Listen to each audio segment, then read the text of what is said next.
Bonsoir à tous, mon nom est Jodilyn Wadelov. Je suis Anishinaabe d'une petite Première Nation du sud-ouest de l'Ontario. Je suis aussi un avocat senior qui travaille avec l'honorable juge Michael Tulloch. Il est l'examinateur indépendant pour cet examen des contrôles de routine et nous sommes ici ce soir à Sudbury pour entendre ce que vous avez à dire sur cette question importante. Mais avant de commencer, je voudrais reconnaître le territoire où nous sommes situés. C'est le territoire du traité de Robinson et le territoire traditionnel des Anishinaabeg et Atikamekw. Et je veux reconnaître la contribution des peuples indigènes de l'Amérique du Nord, que ce soit les Premières Nations, les Inuits ou les Métis. Parce que ces contributions ont façonné et renforcé le pays, la province et le pays dans son entier. En reconnaissant ceci, nous reconnaissons, rendons hommage et respectons les premiers peuples de ce pays. C'est aussi la reconnaissance de leur présence et de leur contribution tant dans le passé qu'au présent. Afin de pouvoir développer une relation de respect, notre examen reconnaît ce territoire traditionnel sur lequel nous sommes rassemblés, donc merci. Avant de commencer, je vais définir un petit peu comment se passera la soirée. Je vais demander au juge Tulloch de venir et de vous dire quelques mots.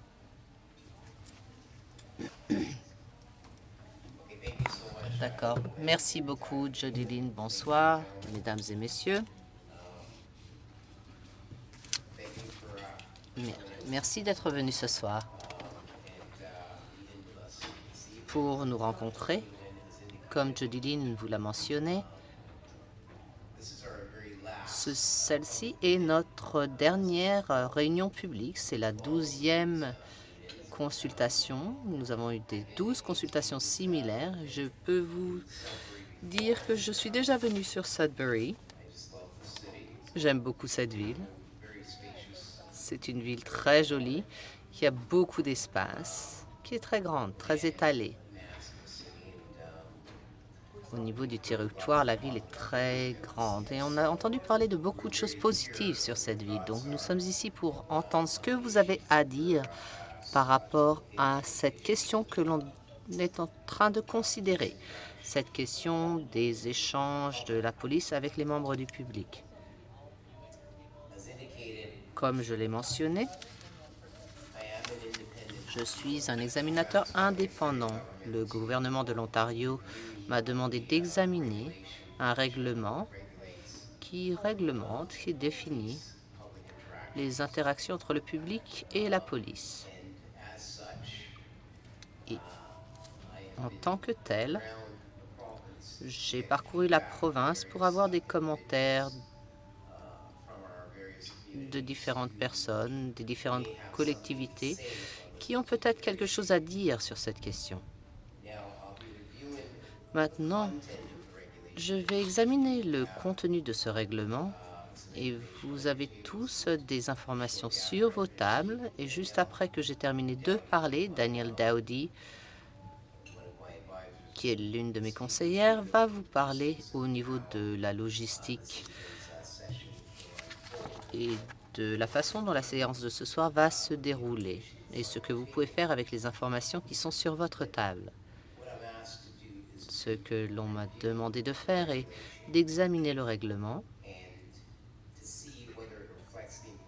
et de voir si vraiment il reflète les buts importants d'interaction sans préjugés entre la police et le public. Je voudrais aussi voir si ces interactions sont cohérentes et qu'elles soient effectuées d'une façon qui puisse promouvoir la confiance et la réassurance du public ainsi que la sécurité du public et qu'ils respectent en même temps les droits de la personne ainsi que les libertés civiles. J'examinerai aussi le règlement en vue de déterminer si oui ou non si les services de police, qui incluent les chefs de police, les commissions des services de police, et pour voir s'ils se conforment avec les différents termes, les dispositions de ce règlement. Maintenant, pendant ce processus, je vais faire un examen très complet afin de déterminer si le règlement en lui-même réalise le travail que le gouvernement espère qu'il fasse ou non. Afin de m'aider pour faire cela, j'ai rassemblé une équipe d'experts afin qu'ils m'aident à faire cet examen. Pendant toutes ces réunions, nous allons rassembler des informations que nous obtenons afin d'étoffer, de rédiger les recommandations que l'on devrait faire et pour faire notre rapport au gouvernement. Donc nous nous reposons vraiment sur votre participation à ce processus et nous pouvons vous assurer que si vous participez, vos contributions auront de la valeur et qu'elles seront bien sûr reflétées dans le résultat final de notre processus de consultation. Ce sera un rapport que l'on remettra à la fin du mois de novembre de cette année, qui sera rassemblé et remis plus tard dans l'année au gouvernement et qui sera rendu public au plus tard au mois de janvier 2018. Donc encore une fois, je veux vous remercier d'être venu ce soir. Je voudrais vous remercier d'avoir pris le temps de venir et je veux vous remercier pour votre participation dans ce processus.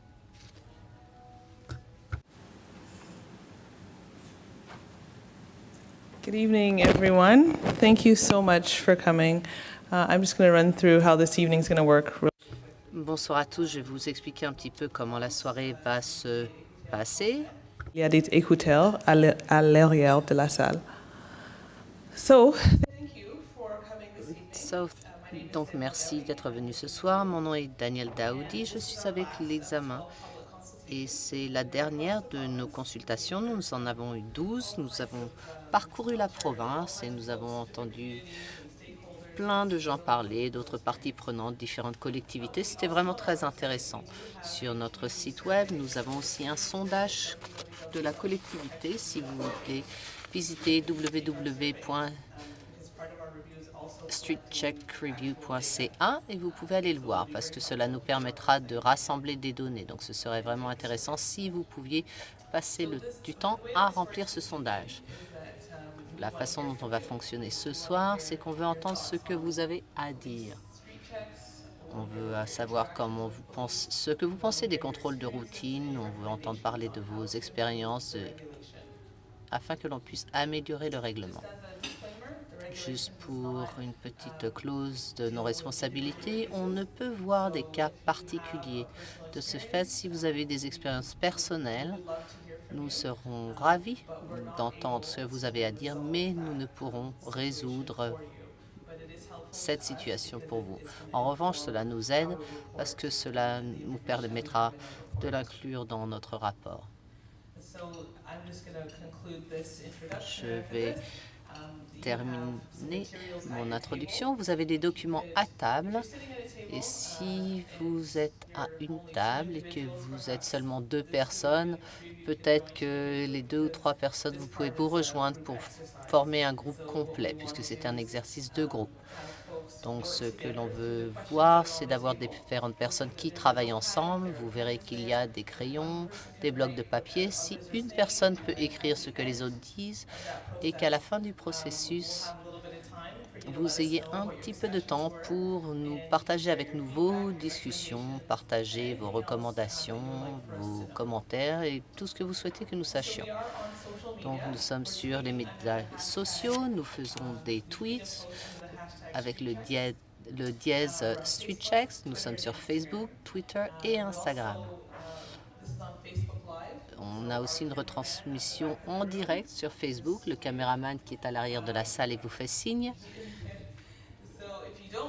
Si vous ne voulez pas être pris par le champ de la caméra, voici où est la caméra. Donc assurez-vous de l'éviter. Mais si vous souhaitez regarder aucune de nos réunions, vous pouvez aller les voir sur notre compte Facebook. Si vous voyez l'un d'entre nous prendre des photos, c'est parce que nous faisons ces tweets, donc n'hésitez pas à aller sur notre compte pour voir les photos. Si vous ne voulez pas que votre photo soit prise, ça n'est pas un problème. Vous allez me voir ou mon collègue Prasanna qui est à l'arrière de la salle ou Peter qui a aussi un appareil de photo. Si vous ne voulez pas que votre photo soit prise, faites-le nous savoir et on passera.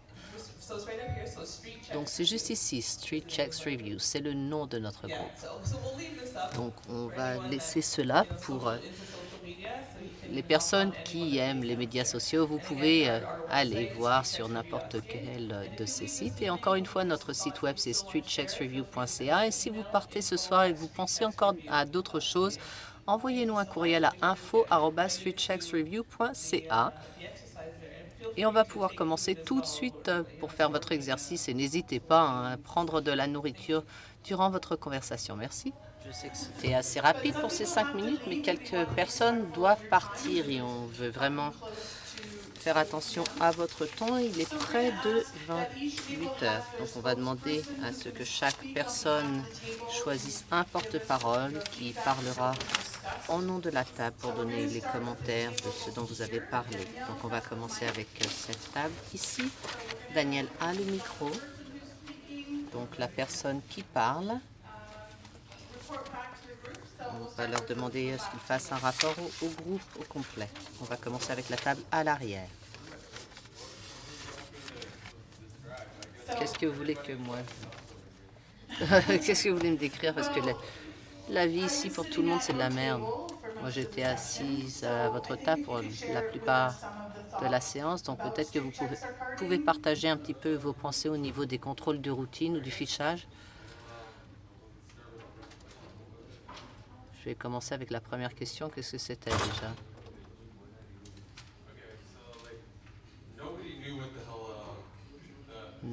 Personne ne savait ce que c'était. On pensait que ça voulait dire une autre vérification des efforts. Donc je ne sais pas, de toute évidence. Ici, toutes les personnes qui sont ici, je présume, ont été accusées faussement de faire des merdes. Et a dû aller pour 2 mois, 3 mois au tribunal. Et c'est chouette, et il faut faire quelque chose là-dessus. Hein. Je comprends pas vraiment. C'est que tout le monde a des problèmes, ou que ce soit de la toxicomanie ou quoi que ce soit. Et de toute évidence, à Sudbury, c'est vraiment pas pire. Et que de les vérifier pour la possession de drogue et de les mettre en prison, on en parlait. Je pense pas personne n'ait aucun bénéfice à ce sujet. Je ne sais pas. Je suis pas un professeur ou quoi que ce soit. Je représente juste cela parce qu'ils ne voulaient pas se lever. Est-ce que quelqu'un d'autre à votre table a quelque chose à ajouter?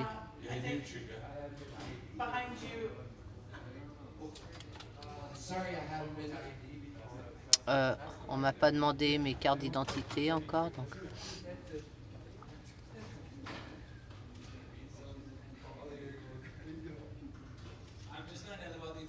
Je vais juste un petit peu parler de mon expérience.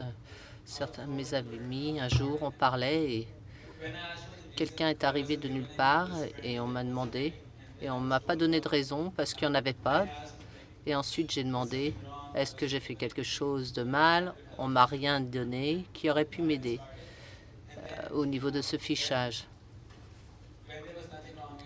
Et alors que je n'avais rien fait de mal et que... Alors qu'on partait, il a demandé si on avait quelque chose dans leur poche et j'ai dit, vous pouvez vérifier. Il n'y a rien non plus.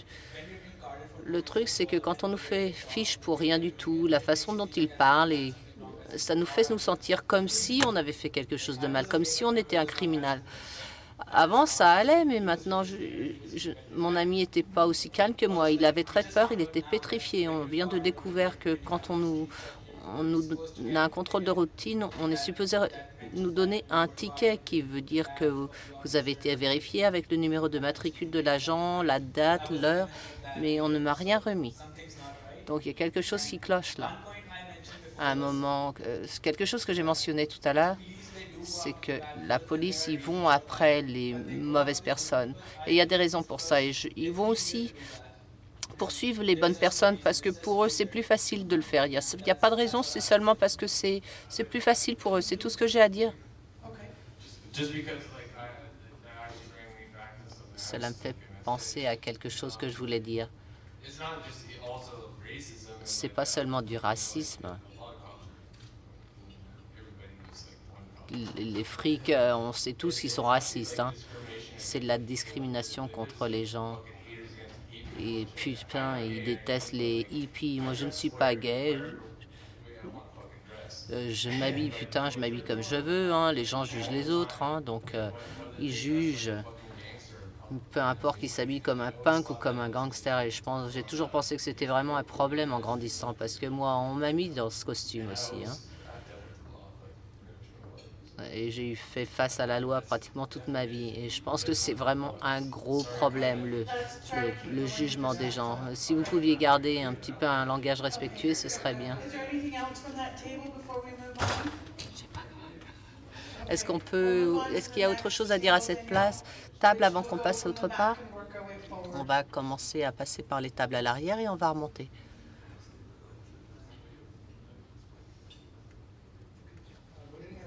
Bonsoir à tous. On est juste ici pour obtenir des informations. Nous sommes des étudiants à Montréal. On est arrivé au Canada seulement au mois de septembre et on trouve qu'il y a des choses intéressantes et il y a des choses qui sont bien et que les choses qui sont bien, il faut vraiment les garder à l'esprit. Donc on est ici pour recueillir des informations et j'ai du plaisir et on reçoit les informations dont on a besoin. Donc merci beaucoup d'avoir mis ce programme sur pied.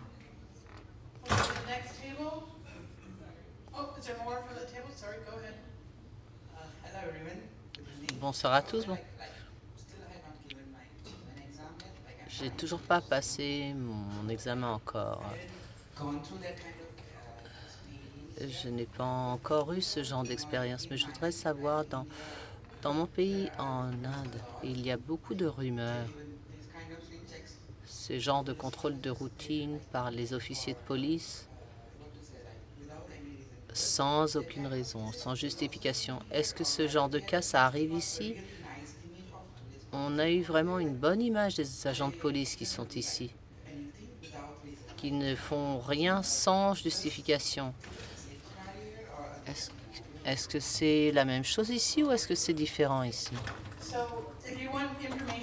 Si vous voulez avoir des informations au niveau des contrôles de routine ou du fichage, vous pouvez aller sur notre site web et il y a des informations sur votre table.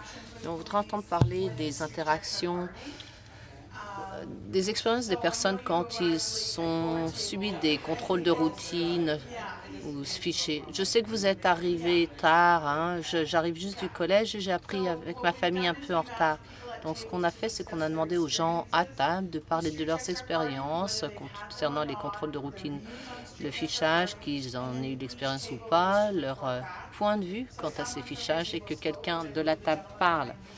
Et je pense que le jeune homme qui est à votre table l'a déjà fait, mais on peut bien sûr vous en parler après pour vous expliquer un petit peu ce que c'est et puis vous donner un petit peu des ressources.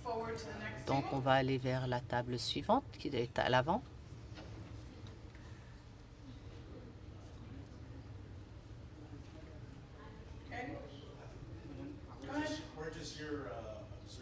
On est juste ici pour observer. On représente des associations policières. Nous sommes des officiers de police.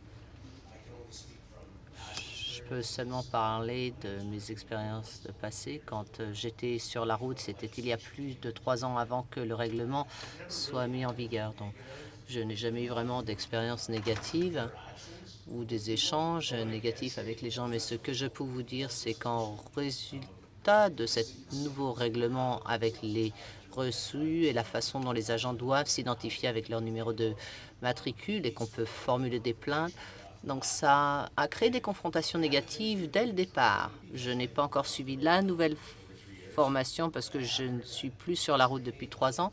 Mais ce que j'ai entendu dire, c'est que la formation sur le nouveau règlement était vraiment très rapide parce qu'il était mis en vigueur au mois de janvier en 2017 et qu'il y avait vraiment des problèmes au niveau de la formation. En parlant avec nombre d'agents que nous représentons ce soir en tant qu'association, nombre d'agents qui étaient vraiment proactifs dans le passé sont maintenant devenus plus réactifs. Donc, si je pouvais ajouter cela, nous avons rencontré différents services de police dans toute la province et nous avons entendu parler aussi du point de vue des associations. Donc, on a aussi le point de vue de la police. Donc, j'apprécie que vous partagiez vos pensées ainsi que vos expériences en tant que policiers, celles de vos collègues. Ce soir, nous sommes ici pour entendre parler des membres du public et de leur expérience au niveau du fichage et du contrôle de routine. Donc, si personne d'autre n'a des pensées avec cela, on va passer à la table suivante. Je pense que ce serait cette table ici.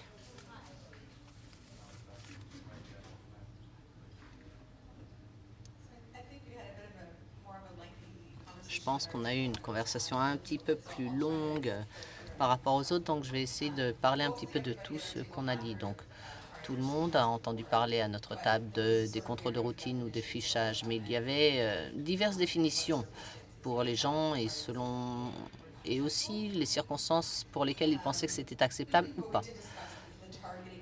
On a parlé du problème du ciblage des personnes en fonction de leur quartier ou de l'ethnicité, de la couleur de leur peau, leur histoire, ou quelquefois les agents de police savent déjà qui ils sont, bien qu'ils les interpellent et ils sont seulement en train de confirmer qu'ils sont en train de faire un petit peu leurs affaires. C'est un petit peu ce dont on a parlé. Est-ce que vous êtes au courant du nouveau règlement qui est entré en vigueur? Pratiquement tous, nous n'étions pas au courant ou vraiment très vaguement au courant. Si les membres du public en connaissent assez au niveau du règlement. Je pense que le public ne connaît rien du tout sur ce règlement. Je travaille pour une association sans but lucratif qui aide les gens qui sont en conflit, qui ont des problèmes avec la loi. Et je peux vous dire que je ne connais rien alors que je dirige cette association. Donc je pense que ce sera important d'informer les personnels qui est sur le terrain ainsi que les gens qui peuvent être affectés par ça. Nous avons parlé aussi de la façon dont on peut atteindre vraiment les gens si vous voulez les informer, surtout les gens qui peuvent en souffrir, donc d'avoir des séances d'information. Ces séances ne vont peut-être pas atteindre les gens que vous voulez rejoindre, mais qu'il faudra aller dans les collectivités qui travaillent avec ces populations vulnérables. C'est plutôt d'aller voir les gens plutôt que de demander aux gens de venir. La plupart des gens avec lesquels on travaille de façon quotidienne, ils essayent de comprendre de trouver quand ils vont manger, quand ils vont avoir leur prochain repas. Donc c'est vraiment très difficile pour eux. Est-ce qu'on pense que les contrôles de routine ou le fichage sont bénéfiques au niveau de la sécurité du public? On en a parlé, il y avait un non. C'était un consensus parce que ça sacrifie les droits des personnes. Et très souvent, ce qui se passe, même si l'agent réussit à comprendre que cette personne a commis un crime et qu'il les accuse, ça n'améliore pas du tout la sécurité du public. Ça coûte plus, en fait. Ça coûte tellement d'argent de mettre les gens en détention et de les arrêter avec des chefs d'accusation alors qu'ils ne sont pas vraiment coupables. Même s'ils sont coupables, ils ne posent pas de risque à la sécurité du public. Donc les crimes qui sont liés à la pauvreté ou aux drogues, par exemple, voilà pourquoi ces gens sont accusés. Moi, c'est un débat pour une autre fois, je pense. Nous avons aussi parlé, demandé si les gens étaient arrêtés pendant l'année écoulée. Je pense qu'il y avait un très bon exemple qui était une interpellation arbitraire qui n'était absolument pas logique. On a parlé des reçus. Je n'ai jamais entendu que quelqu'un ait reçu un reçu après être fiché. Souvent, on a des gens qui viennent dans notre bureau et qui pensent qu'ils ont été suivis par la police ou que les agents leur parlent, quelquefois qu'ils vont frapper à leur porte, qui regardent la conformité avec leur caution, mais je n'ai jamais entendu parler de quelqu'un qui ait reçu un reçu. Est-ce qu'il y a quelque chose que j'ai oublié, vous? Ah oui, on a aussi parlé de la banque de données et on ne pouvait pas comprendre et trouver une bonne raison pour laquelle si un agent interpelle quelqu'un et qu'il ne peut pas prouver que cette personne est impliquée dans offense criminelle et pourquoi cette information devrait être gardée et quelle serait la raison pour conserver ces données. Je sais que vous n'êtes pas ici pour nous donner l'information, mais bon. Ensuite, le dernier point dont on a parlé, on ne pense pas qu'ils devraient conserver cette information, mais s'ils le font, que cette information devrait être rendue publique afin que le public puisse voir qui est ciblé dans ces contrôles de routine. D'accord, merci. Si vous pourrez remettre le micro à Daniel.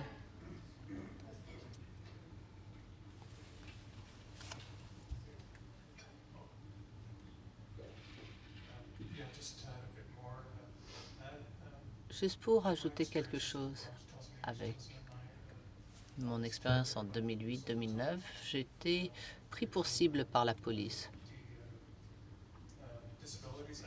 Parce que il y a des aspects d'invalidité. Moi, j'étais victime du ciblage par l'invalidité, que ce soit la santé mentale ou physique. Un exemple, par exemple, c'est la façon dont il marche, parce qu'il est invalide, il a l'air d'être ivre, mais donc à chaque fois, l'agent va suivre cette personne parce qu'il pense qu'il a trop bu et à chaque fois, on lui demande ses papiers d'identité. C'est seulement la façon dont il marche. C'est seulement sa façon de marcher, pardon. Et comme je vous l'ai dit, au niveau des coûts pour ces $40, ça coûte beaucoup plus cher de garder quelqu'un en prison. Et je crois que ce sont des chiffres de 2014-2015 auxquels je pense. Je pense qu'il faudrait avoir des partenariats. Ce serait mieux au niveau des travailleurs, au niveau des gouvernements subventionnés, ça serait bien de mettre de l'argent et de travailler au niveau de l'amélioration de ces bâtiments. Et je sais que c'est fait aussi avec les municipalités pour réparer ces endroits, mais ça serait bien que ça tombe aussi sous la responsabilité de la province. Je crois qu'il faut revenir un petit peu en arrière, parce que si quelqu'un fait quelque chose de mal, qu'ils soient arrêtés pour leur action. Et on ne devrait pas être ceux qui souffrent à cause de cela et de les mettre en détention.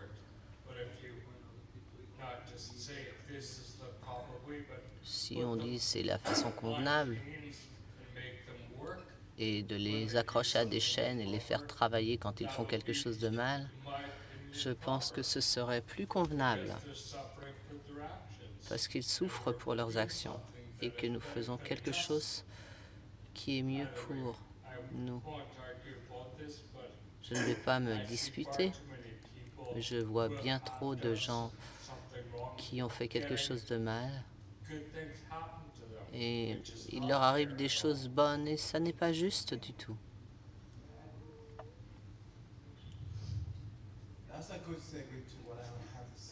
Je voudrais dire ce que j'ai à dire parce qu'il y a certaines personnes font des mauvaises choses et ils s'en sortent. Les agents de police, par exemple, ce qu'ils font, c'est illégal. Si c'est illégal, c'est illicite. De ce fait, c'est un crime. Quand vous faites ça, c'est vous qui commettez un crime. Et il ne vous arrive rien. Quelles que soient les recommandations, il doit y avoir des conséquences pour les agents qui font le fichage parce que c'est illégal, c'est illicite et de ce fait, c'est un crime et on ne leur fait rien.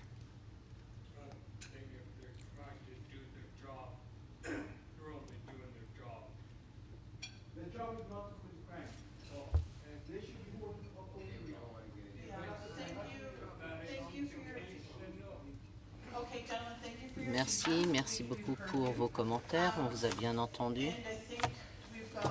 Et je pense que nous avons eu des commentaires provenant de toutes les femmes.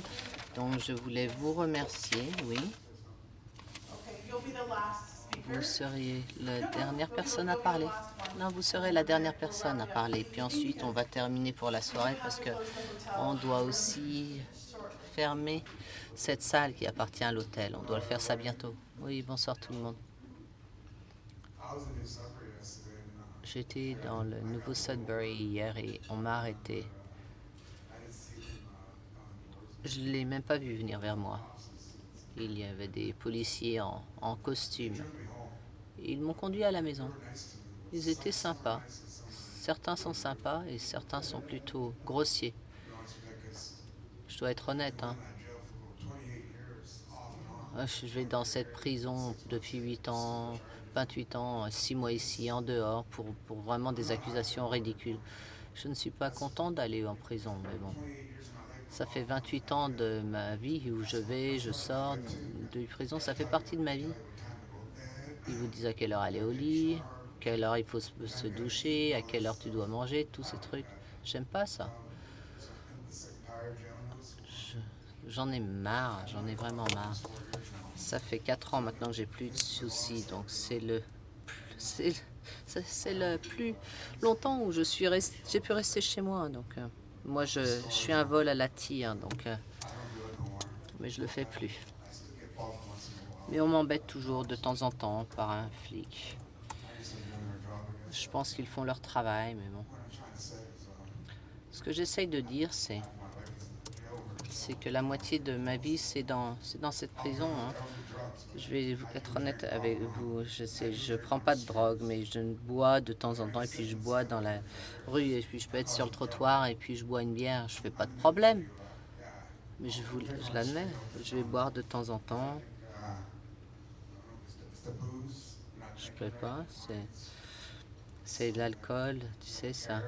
Tu t'en fous maintenant. C'est pour ça que ce que j'ai écrit numéro 2, c'est que je m'en fiche. Je continue à marcher en buvant une bière dans la rue.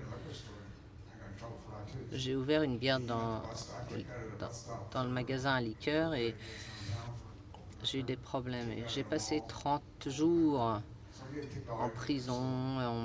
On m'a barré du centre commercial. Donc ils vont peut-être me virer du métro aussi, j'en sais rien. Hein. C'est juste ce que je voulais vous dire. Ils m'ont conduit à la maison parce que je buvais, j'étais intoxiqué et puis j'étais à Tim Hortons. Je ne l'ai même pas vu venir. Merci beaucoup. Merci beaucoup d'être venu. J'apprécie vos commentaires. Merci d'être vraiment ouvert et honnête pour partager nos histoires. Pour l'étape suivante, ceci remarque la fin de notre consultation publique. Comme l'a dit Daniel, vous pouvez voir tout cela sur notre site web. On a entendu vos recommandations, vos histoires et on apprécie vraiment vos commentaires sur cette question. Merci beaucoup.